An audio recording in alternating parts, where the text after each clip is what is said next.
each other because you just don't want to get married, and then, you know, y'all just having sex, you know, that's cool, but at the same time, it's like, you know, so what's really the purpose, you know, where you, just because you just don't want to get married, or most of the time it's just because it's like, you know, I don't want to be tied down to one person, I want to do my own thing. You know, that's most of the time what it is for most people. So, you know, most of the time it's like, you know, you're with that person, but at the same time, you feel free enough that when you go out, you meet somebody else, you want to be able to do your thing with that person. At the end of the day, you want to come back, you know, to this person who you say you love, and then, you know, you go sleep with her at the same time too. You know, I feel like that's where it becomes a sin, because like we said before, if you're a Christian, it's a principle, you know, it's a standard of living. If you saying my body is the temple that God is supposed to dwell in, and, you know, and I'm sharing it with, just because I'm not sleeping with 10 women, I'm only doing it with 3 different women, that doesn't make it right because the number is lower. You know what I mean? I'm like, it's the same thing, you know, if you're going around, you're sharing that body that God dwells in with just a bunch of different people, just because of the fact that if you feel like you put a ring on somebody's finger, it's going to stop you from, it's going to lock you down and stop you from doing the thing with other people, you know. I mean, I was going to say something, but I believe the Bible speaks for itself, and just look up there. Okay, so Hebrews 13:4 says, marriage is honorable in all, and the bed undefiled, but where among goys and adulterers God will judge. And I'll read the NIV. It says, marriage should be honored by all, and the marriage bed kept pure, for God will judge the adulterer and all the sexually immoral. So sexually immoral is sexual acts before marriage. So adultery, fornication, all of that. And it clearly states the marriage bed kept pure. Go ahead, Ron. I have a question. Okay, kind of backtracking a little. What's going to make your sexual relationship with your wife, if you decide to get married, any different from any other woman that you've had sex with? What's gonna make it different? Yes. Me having sex with my wife? Yeah, like the sexual relationship. Nothing. See? Nothing. Exactly. That's the point you're trying to make. So it's not What going are to be you any trying to say? different. Yeah, So, there's nothing. So if I was a Christian, it would be the same thing. no, I'm saying like the point is you're going to have sex with all these other women, so it's not going to make your wife any special in the sexual relationship type. So if you didn't have sex with anybody else before, like, it would be special. If it was that special, pastor's going to be cheating on them. But you say that, that's the thing. Wait. You look at it, like, that's the point I made, that was like, everybody, we're all human beings, and like, we all have these emotions, and we all have these feelings, you know, type of thing.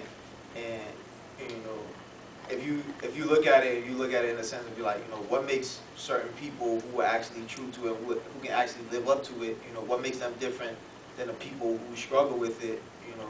I mean, these people know the Word of God, they have a relationship, they have a personal relationship with God, you know. At the same time, I feel like a lot of people try to hide it, or a lot of people just don't address it, especially for men. You know, it's something where we don't talk about, or we don't address, you know, or we don't address, period. You know, because I learned personally, you know, from my own personal life that, you know, I've always had a higher standard for people who were in like position of power, church leaders, or stuff like that. And, you know, when I see them, you know, their downfall for cheating on their wives or whatnot, I feel like it stems from back in their childhood, or back, you know, whenever it was, because they never valued that, because it was something where, you know, where I guarantee you each of those people who you get caught cheating, they have some type of sexual addiction or whatever it was that they didn't address, they didn't talk about, or something that they struggle with eternally. If it wasn't, like I said, if it wasn't with cheating with their wives, I guarantee you it was with pornography or something like that. And it was something that within themselves, they fought that battle within themselves. So it was always something where, like, you know, they'll go out and cheat on their wives, but, you know, at the end of the day, they're still fighting it. Okay, God help me to be pure, I'm going to be pure, come back with my wife for a couple of days or whatnot, and then I go and do it again.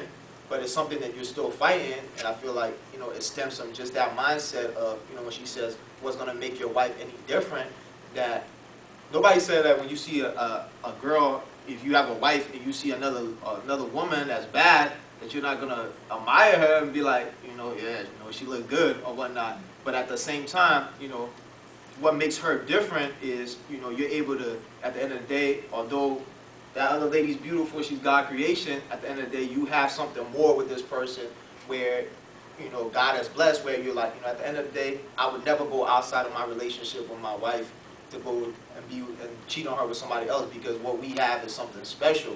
But at the end of the day, if I just find random sex with just everybody as the same thing, it's nothing different, and I'm married, I have no respect for my wife, period. Like, if I'm married, it doesn't even matter, because, I'm having sex with everybody, and then I go get married.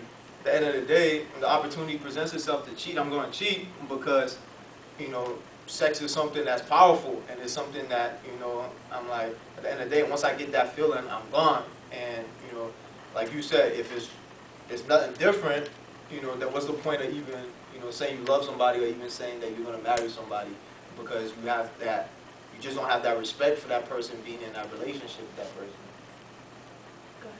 I see that it's very hard for people to look at marriage as something so special nowadays, because a lot of people, like, your framework of how, like, life is and how things are going to be, how your relationships are going to be, is set by your mother and father, how you were brought up. What you see is what you're going to, like, what you see all the time is what you're going to think is normal. And that's the problem. We have too many families are broken. Too many families have, like, outside children. Like, oh yeah, I have a sister, I have a stepsister, I have a stepbrother, I have this, I have that, and it just makes it so dysfunctional, and you start to think that things are okay, And I have to say that, like I'm lucky to have that, like, to be able to visually see this is how a relationship is supposed to be. But I have friends that have, like, that live in single parent households, and they long for that father, like, they want for the father figure, so they're having sex with other guys to feel loved. Like, they want to feel that love, they want to feel that shelter, they want to just feel protected because they're missing a father. Until people start respecting what marriage is and not just get married just because, like, oh yeah, I'm just getting married because, or I just got a child, or, like, you just start bringing, you bring a child into it, like, people that are having children but not married, and it's like, kid stays here one day, kid stays here the next day, or whatever. You have to be very sure on how you do things, because what you bring into it, like, you start to create a cycle. And I see that, like, in a lot of, like, especially in Boston, you see a lot of teenage mothers. You see a lot of young fathers, and young fathers that have time to play around with different girls but not take care of their children, or their child. And it's starting to become a trend, and it's starting to become something seen as cool. Like, oh, you have a BM? Yeah, I have a BM. She's back there, or whatever. You have where's the other BM? Are they fighting? It's not something that's supposed to be, like, seen as, like, it's glorified in Boston. It's like, oh, you got her pregnant? Da-da-da-da-da. Oh, that's crazy. But people just, it's something that's, we're desensitized. We don't see those things as wild and crazy, and that's a problem. And I feel like that the more we accept it, the more we're gonna think it's okay. We're going to see it as something as, oh, it's not that bad, you know what I mean? Because we see it all the time. But no, it is that bad. That's why, like, I know it's, like, I don't know. I'm a person that, just because, like a guy is like, oh, yeah, he looks good, blah, blah, blah, blah, and I hear you're having sex with other people, I will not fail to let you know that that's disgusting. That's just not, like, because I'm like, I don't see why should I make you feel like it's okay? Like, someone told me that, oh yeah, no, I only had, like, sex with 2 people, blah, blah, blah, blah, blah. It doesn't matter. It's still disgusting. Because what people don't understand, they think sex is just penetration. It's not just penetration. There's different kinds of sex, and you can still catch things from doing the supposed lesser sex. People think that, like, oral sex isn't that serious. It is that serious. You can get a lot of diseases by doing that. You can get sick by doing that, too. So how are you going to tell me that that's not disgusting? It's just weird. I find it so funny because a lot of people don't understand you're exchanging fluids regardless. That is disgusting. You're doing that with multiple people. You don't know the person's hygiene. You don't know the person's sexual history. You don't know the health of the person either. But you're going to be so willing to just go in. And the most thing that disgusts me is the people that do it without protection. And think about it this way. Why would you ever